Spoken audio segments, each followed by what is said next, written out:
ભાજપ વર્તમાન પ્રદેશ અધ્યક્ષ સી.આર. પાટીલના નેતૃત્વમાં સ્થાનિક સ્વરાજ્યની ચૂંટણી લડાય તેવા સ્પષ્ટ સંકેત મળી રહ્યા છે, કારણ કે ચૂંટણીના આડે હવે ખૂબ ઓછો સમય હોવાથી ભાજપમાં નેતૃત્વ પરિવર્તનની શક્યતા નહીવત છે.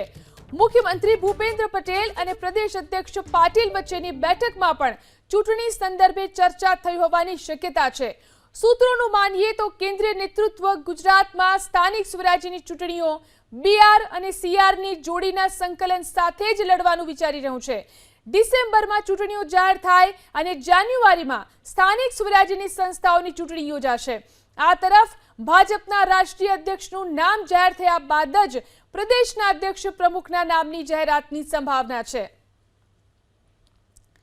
આ વિશે વધુ જાણકારી મેળવી અમારા સંવાદદાતા હિરેન રાજગુરુ આપણી સાથે લાઈવ જોડાયા છે.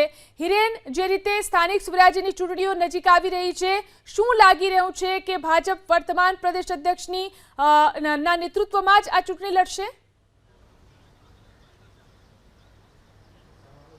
બિલકુલ, કારણ કે જે રીતે હવે સમય ઓછો રહ્યો છે. ભૂતકાળની ચૂંટણીઓની વાત કરીએ તો ડિસેમ્બર મહિનામાં એ ચૂંટણી યોજાતી હતી, પરંતુ આ વખતે તેનાથી 15 દિવસ કે લગભગ 25 દિવસ જેટલી ચૂંટણી મોડી યોજાય એ પ્રકારની શક્યતા સામે આવી છે.